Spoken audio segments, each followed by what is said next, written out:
Comment Jésus accomplit-il sa fonction de sacrificateur?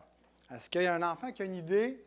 Comment Jésus il fait ça, sa fonction? D'abord, un sacrificateur, on voit ça dans l'Ancien Testament. On se souvient, on a vu les trois fonctions qui étaient prophète, sacrificateur et roi. Voilà.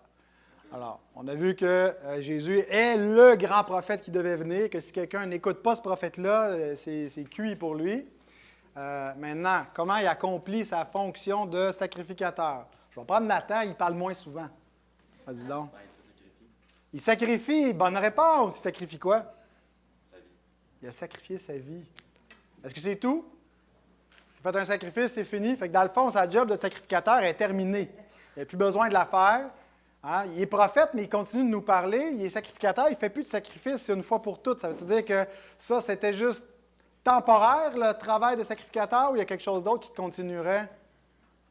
Est-ce qu'il offrirait encore des sacrifices? Qu'est-ce qu'il ferait encore comme sacrificateur? Personne n'a étudié son catéchisme. On a enfin la preuve que personne ne l'étudie de toute façon. Prochaine slide pour la réponse.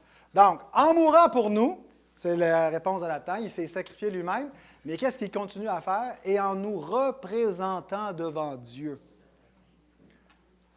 Ce qui fait que notre culte monte jusqu'à Dieu, c'est parce qu'on a un prêtre.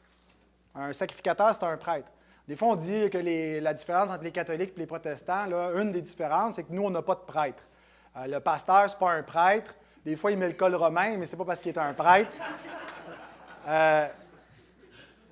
Mais c'est vrai qu'on est tous des prêtres dans un sens où on a tous un accès direct à Dieu. Il n'y a pas juste une personne particulière.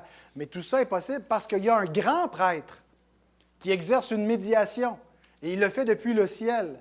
Alors, pourquoi est-ce que l'Église, composée de millions de pécheurs et de toutes sortes de personnes dans les nations, peut s'approcher de Dieu, être appelée le peuple de Dieu et être un peuple saint? Bien, c'est parce que Jésus est vivant et qui nous représente, qui exerce une médiation qui permet que notre louange soit vraiment reçue de Dieu et qu'il y ait vraiment une communion et un lien qui soit établi avec Dieu. Alors, tout ça repose sur ce qu'il a fait une fois pour toutes à Golgotha il y a près de 2000 ans, mais qu'il continue de faire en ce moment même par sa vie en étant un intercesseur. C'est ce que ça dit, qu'il intercède pour nous et il le fait surtout en nous représentant. Avez-vous compris ça, les enfants? C'est vraiment important de comprendre que Jésus est vivant et que vous avez besoin d'un médiateur et qu'il faut passer toujours par lui pour aller à Dieu, par votre représentant, Jésus, le médiateur homme. Amen. Amen.